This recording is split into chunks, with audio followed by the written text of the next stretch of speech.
Hey guys, welcome to the Daily Smash for Thursday, October 10th, 2023. I'm Rick. I'm Kelly.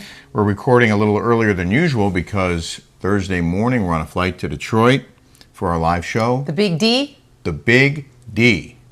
If you're in the Detroit area, we're actually going to be in Birmingham, Michigan Friday night. A couple seats left. rickandkellydetroit.com. You can get your tickets and join us for an VIP after meet and greet, after show meet and greet. It's going to be a fun weekend. It is. We're doing dinner with Aaron and Adam when we get there Thursday night. I can't wait. At the Daxton Hotel. It looks so beautiful. So excited. Yeah. I am really excited for this. Good, me too. Yeah. It's going to be fun. And we're doing Fox 2 Friday morning. Local Fox. And then the show Friday night. And then Saturday evening, we have a private book party at a private home. At Aaron's home. Oh, beautiful house. Yeah. It's going to be really fun. And we're bringing our new swag. You want to show off our new hats and sweatshirts? Sure. That's the Smash. This is the Smash logo. One of our patrons designed it. Look at that. Let's do this way. How cool is that? Yeah. That's the Smash, and then this is our Rick and Kelly show on Patreon. And that's the... We're bringing these so the ticket holders get first crack at our swag, and then we'll make them available to you guys on our website. You can get your own Daily Smash hat or your Rick and Kelly show hat. I like these trucker hats. I do too. Yeah. Of course, our show is brought to you by Ilia Wine. I can't drink right now because I got to go pick up my mom. Yeah, and also it's pretty early in the day. We got a lot to do. Yeah. I still have to pack. I hate packing. I haven't even started. Ilia has launched a new subscription wine club. They call it the Uncorked Elegance Club. There are a lot of different packages to choose from, or you can design your own. It'll be delivered as often as you like to your home. You'll get free shipping, too. Just go to ilia.com and go to the bundle packages. You can design your own if you like. I think I mentioned that already. And if you just want to get a bottle or two and try it out, you can use the Rick and Kelly 20 discount code and get 20% off. Wait, just real quick. Somebody asked me which one is the fruitiest one. I don't know. I mean, I think this one is. And in the description here, it says it has wild berry and hints of candy in a mouth. Very fresh, elegant, and intense. So I would say this one. This one describes as an aroma intense and persistent of citrus and tropical fruits and white flowers in the mouth. Slightly acidic and very easy to drink. It's a little dry, right? Yeah. Which I like. But there's also the Chardonnay. Right. That might be a little I think fruitier. this one's a little bit sweeter. Okay. I think. Well, you can find out for yourself. But this is good with like cheese and stuff because anytime you put some fat on your tongue and you have anything acidic, it neutralizes it. Oh, it's so good. I think this might be my favorite, and the Roble Red. Yeah, the Roble Red's my favorite too. It's really good. Yeah. But people are big, huge rosé drinkers. Yeah. Yeah. Yeah. We did Jeff Lewis's show earlier this week, and one of the great things about doing his show is waiting for the promo to come out when they talk about, they do a funny promo about the guest that day. And I mean, we're like barely in it, but it's hysterical. And I wanted to share it with our viewers, our smashers. I love it. Here it is. The summer I turned pretty. I got sucked in, right? It's like Dawson's Creek kind of you know what I mean? So Stu's watched both seasons. I'm going to catch up before season 3 comes out. I walk in the door. I said, hey, I finished season 1. He goes, I really like that character. I'm going to miss her. I said, what? Did she die? Did she die, you f***ing ass? She's doing the cancer trials. I thought she was going to survive. So then I was telling Carney the story and how I'm still f***ing mad at him. So Carney gets up Sunday morning. She goes, I started it. I said, be careful. When you hit episode 7, you're going to f***ing cry. I get this video from her. She's like, last night. This is the saddest thing I've ever seen. She sends this video. You guys ever watch that show that's got the little people on there?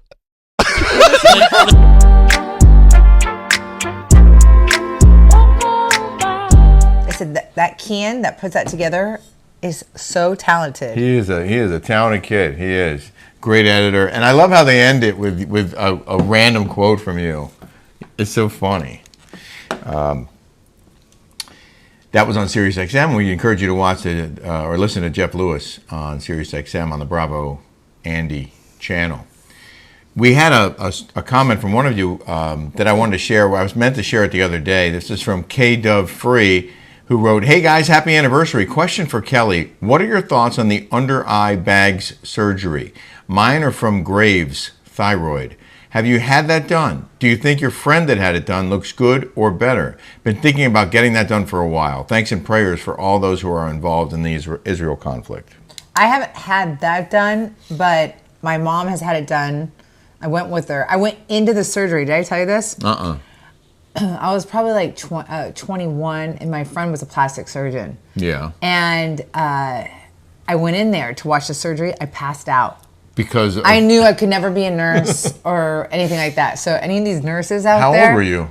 Like 21 when my mom got it done. I'm like, there's no way I could be a nurse. Like I think nurses are just so awesome. That Heroes. Heroes, yes. You know who else had it done? Yeah.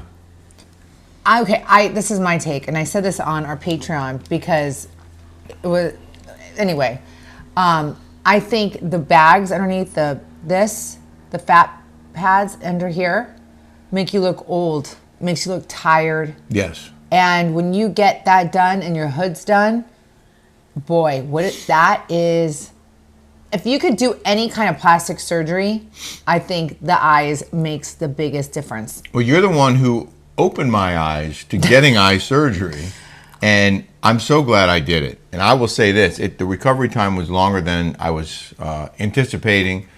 It was difficult, and I was still working for Fox at the time, so the third week when I came back, you could tell something was up with my eyes.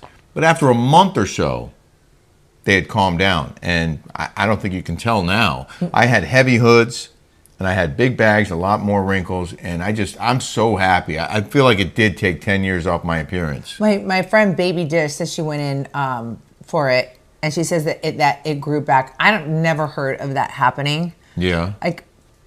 But I reckon to be, yeah, I think if you were, do the eyes. I encourage everybody to do the eyes. But you had really good advice on Patreon for people, and that was, because things can go wrong, you have to really want it bad and really need it and understand the risks. Yeah, typically you trade one problem for the next, I think. And eyes, easiest surgery. Easiest. Well, and my friend is doing the hyperbaric chamber. Yeah. And she looks so good. If I get a facelift in a few years, yeah, I'm going to go in that bad boy. Because that's sped up her healing process, totally. Right? Yes. This is an interesting comment about when you talked about Tamar yesterday. Camo Queenie wrote, Tamar needs to stop having... Yeah, I thought it was funny. This is not... I didn't write this. This is from someone else. Camo Queenie wrote, Tamar needs to stop having her gay hubby bang her in her arse, maybe. Maybe these intestinal issues will subside if Eddie puts it in the correct place.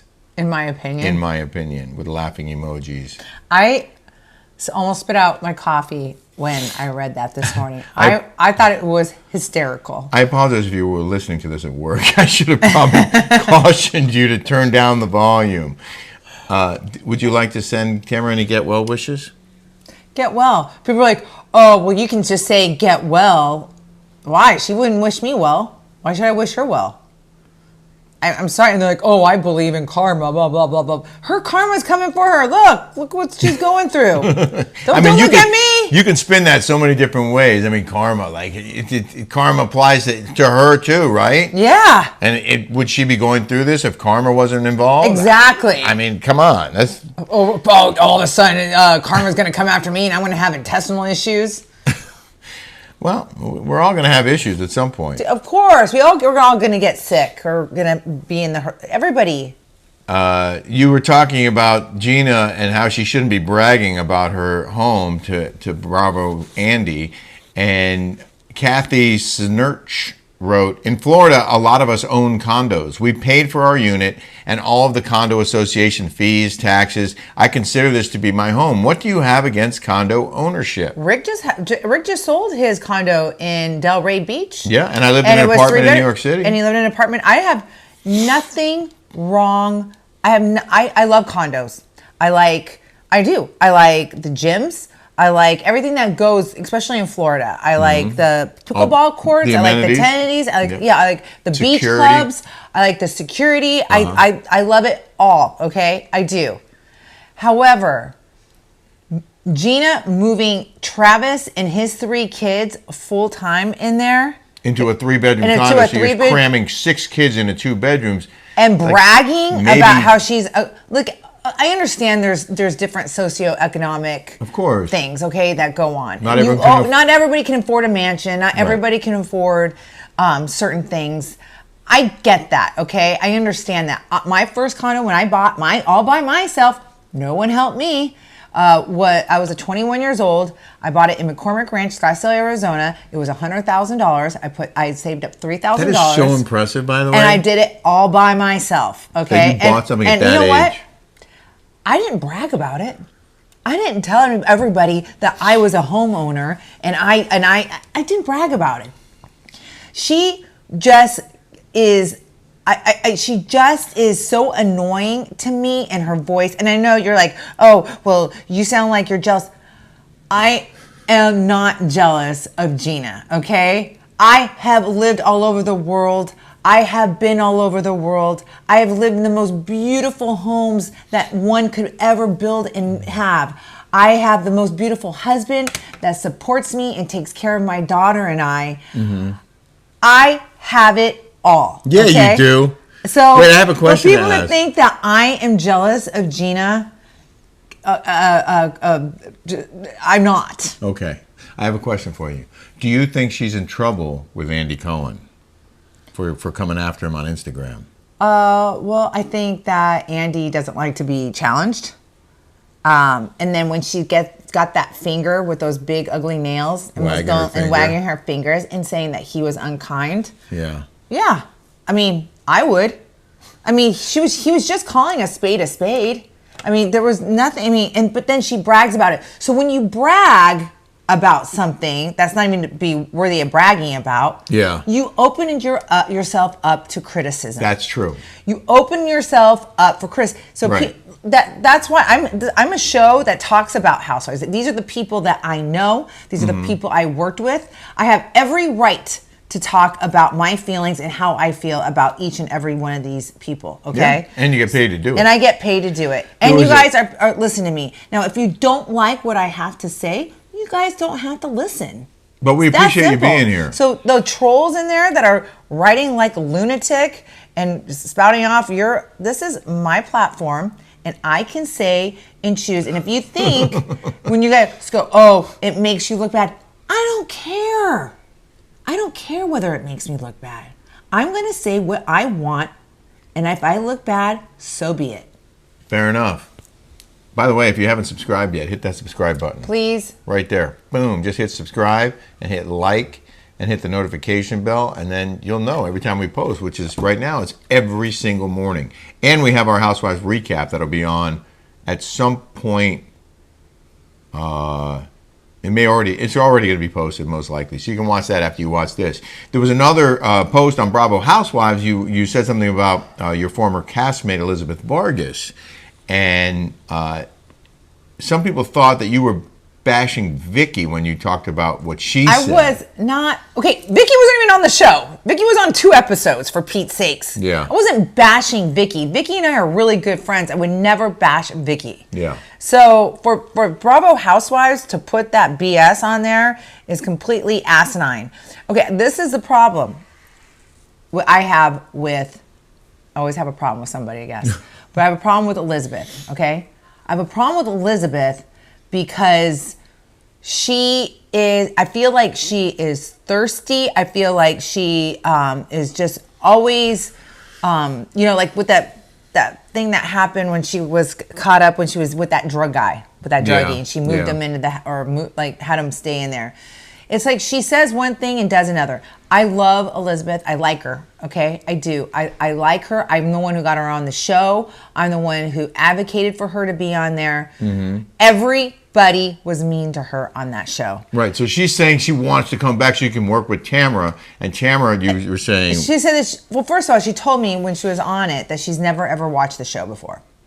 She says she's never seen an episode, that she doesn't know any of the characters, and blah. So for her to say that she wants to work with Tamara and Vicky is like, they would never even like her. Well, she also said that they did a great job on the show. Yeah, that's what and this is why I said that she was, what did I call her? Ignorant.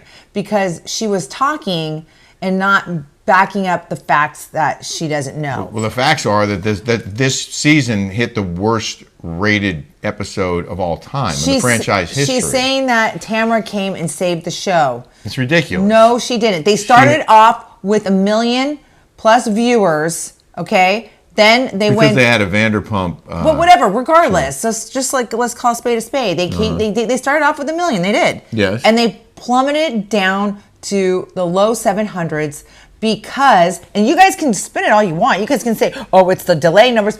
I'm going based on what it started off with. Yeah. It plummeted down. So she didn't save anything. She made matters worse. People were turned off by Tamara. People didn't want to watch it up. People turned off their thing. Okay? And I guarantee you're going to have well over 1 million people watching every week of Beverly Hills. Of course, and New Jersey. Yeah. So when people try to like flammery their way of thinking, but no, wait. So Elizabeth, this is another thing that I don't understand. That Gina Kirchenheimer was so mean. Oh, that's who it was. Gina was mean to her. Mean to Elizabeth. It was so sad, and they didn't show that on The Housewives. That's what I'm saying when they say good edits. They can edit it you really very well, and that's what everybody like.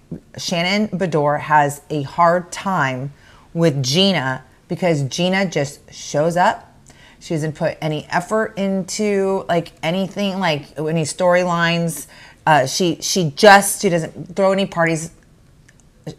Doesn't contribute. She doesn't contribute. It's like she goes under the radar and she still has this job. Right. Gina will never be known as like me or like a Shannon or a Vicky or a Tamara. Like a standout star. No, she's just under the radar. She will never ever have that. Mean to Elizabeth when they were on the show together. So really mean. So mean to Elizabeth that Elizabeth went into her room hysterically crying and wanted to leave that night. It was horrific. And now has hired her to help sell her house in the desert where Gina lives probably 2 hours away, and she's hiring her, and they're like best friends. Why? I think because she wants to be back on the show, and she's hoping that will get her foot back in the door. Exactly. It's just, I don't like fake people. I don't like people telling you one thing and then they tell you another thing, and it's like, it just really, really bothers me. Now, Elizabeth has great qualities. She's very, very generous.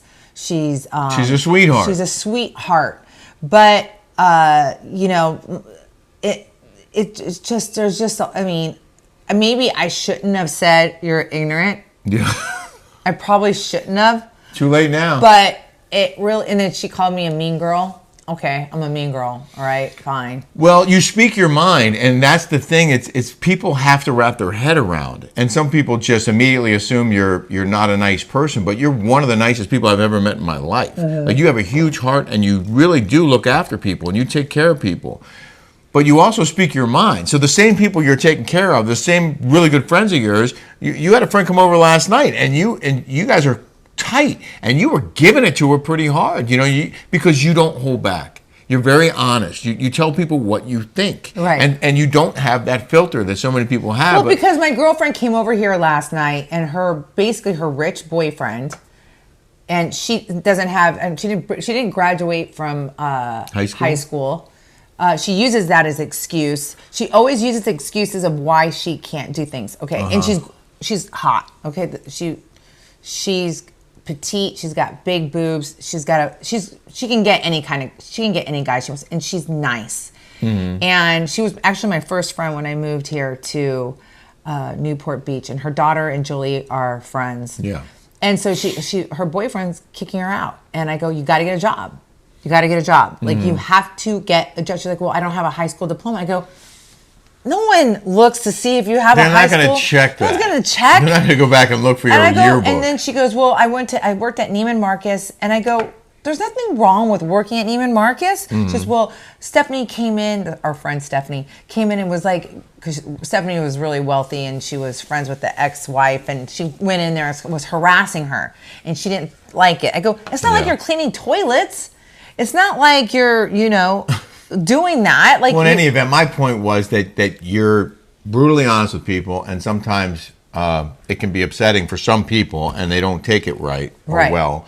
But in any event, you are honest. You're an honest person, and you speak from the heart. We're running a little bit long here, so I wanted to get to In the News now. In the news. We haven't done it all week, but we have some stories revolving around Israel, and I didn't want to get political, but you did send me this very interesting Instagram post from Donald Trump Jr., who put this picture of people holding a banner saying "Queers for Palestine," and then he posted underneath that "Chickens for KFC." These people are so stupid it literally hurts, he wrote. And I looked at this, and my first reaction was that it had nothing to do with KFC. I'm like, do they know what happens to queers in Palestine? The Muslim world does not look kindly on gays. They are not the most inclusive group. I mean, they're not the most inclusive group. I think Saudi Arabia is one of the countries where they'll throw you off the roof if they catch you and confirm your homosexuality. And listen, of course there are gay people in every community, in every part of the world, but the Arab world is not kind to queers. So now they're rallying for Palestine at a time when Hamas terrorists from Gaza created untold atrocities against Israelis. So you support Palestine at this time. It looks like you're supporting the mass murders, the awful things that happen to grandmothers, little babies. It's beyond. I can't even talk about it. So maybe save that for another time. How about I lost 2,000 followers on Instagram because you posted a supportive post supportive of Israel and included a Donald Trump reference? Yeah. What I thought was really funny. I lost 2,000 followers. I mean, are people that, like, if you don't agree with them, are that insensitive? That they have to unfollow somebody because they didn't like what you said? I don't understand how people in their right mind would be okay with a terrorist attack. Well, some of the people who seemed like they were students across America, including Harvard University in Boston. And now a bunch of them signed some letter that attacked Israel. And as soon as this one major CEO said, we want to know who all these kids are who signed this letter because we're going to blacklist them from getting jobs when they graduate from Harvard because what they signed up for is repulsive. All of them started backtracking. This is the story in the Post. A flurry of Harvard students and groups are desperately trying to backtrack on their support of a letter blaming Israel for the mass slaughter of its own people by Hamas terrorists as some business titans seek to blacklist them from future jobs. 4 of the initial 34 student organizations attached to the inflammatory statement have already withdrawn their support, while board members of other groups have quit to distance themselves. Late Tuesday, 17 other Harvard groups joined around 500 faculty and staff and 3,000 others in signing a counter-statement attacking the other group's letter as completely wrong and deeply offensive. I mean, it was all of those things. But for these kids to only now start withdrawing support when they found out they might not get hired when they graduate is disgusting to me. Like, for you to support this statement that blamed Israel for Hamas's violent attack is so ignorant and so awful. But now you're like, oh, I didn't mean it. Oh, sorry, I didn't mean to do that. I didn't know what they were going to write. You know what? Think about it. Look at what's really happening in the world. And this isn't about a peaceful nation and another peaceful nation, or two groups of people trying to work things out, or having issues with each other. This is about terrorists committing the worst imaginable acts on innocent civilians. So you support that? Good luck to you. I think it's disgusting. I think it's disgusting. I think these college kids are indoctrinated. They're getting brainwashed. They are. It's disgusting how easily these people, like kids are just so easily like. They think, oh, it's the cool cause of the day. It's cool. I'm going to support the other side. I'm going to support the other side. You mean terrorists? Because that's who carried out the carnage. I did want to do a complete 180 and mention that by this time, I'm not going to show the numbers. By this time, when you're watching this, we'll find out $1.7 something billion, and we're going to share this. If this wins, we're going to share it with our patrons. So this may have already happened. If you haven't signed up for the Rick and Kelly show, that's on not Patreon, the ones I picked. The numbers I picked. No, this is a separate individual ticket. Did we do totally two again? Random. We did one for VIPs and one for Patreon. I just got one. We're going to share it with everybody. Oh, okay. And if it wins, everybody gets a piece of the pie. And we're going to contribute to Israel as well. Don't worry about that. We're giving a big percentage to Israel to help support what happened there. Anyway, we do have a weekly show on Patreon. It's much longer, unfiltered and uncensored, and commercial-free. And we hope that you'll join us there on Patreon. We have some great stuff this week. And both of us go off on this Israel topic on the show. Yeah. We hope you guys have a smash-tastic day, and we hope to see you in Detroit Friday night. Yes. Bye, guys. Have a smash-tastic day, and watch our recap. No, we're going to do the recap first. We're going to do the recap of the reunion of the final episode of this season's Orange County Housewives. Okay. Okay. See you guys. Bye.